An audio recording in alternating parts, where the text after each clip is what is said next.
But first, here at 5:30, 2 months after flames tore through this Cleveland Heights apartment complex, it is coming down. This fire destroyed a good section of the $66 million Marquee at Cedar Lee as construction was nearly complete. The fire also dashing the hopes of nearby businesses, counting on those hundreds of new residents. I'm just feeling a lot of gratitude. I'm feeling a lot of uncertainty. I'm really scared. I'm scared about what's going to happen to our district and our businesses here.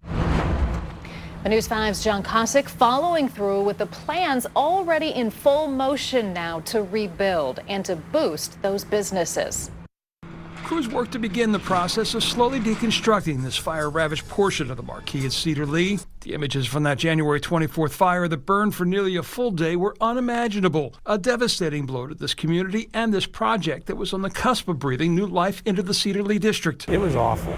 Ron among those stopping by to check in on the progress of the demolition that brings relief to this community, something that doesn't surprise the mayor. A lot of people in Cleveland Heights had some real concern that this eyesore, this blight, would remain in our community for years. But just a few short weeks after the investigation into the cause of the fire, which remains unknown, wrapped up, the all clear was given for this demolition to begin, immediately followed by the rebuild. The mayor says the city is doing everything it can to speed up the process, telling the developers the approvals that have already been given, the plan reviews, the design reviews, don't need to be unnecessarily replicated. That just adds time.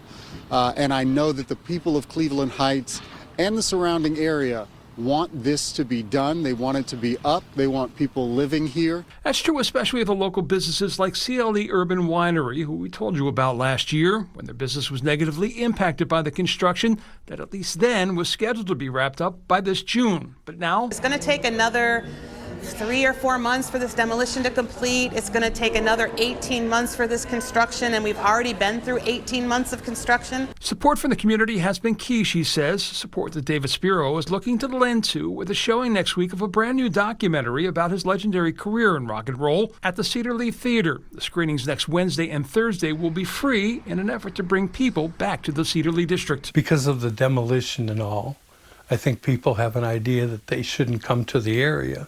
But there's a lot of businesses there.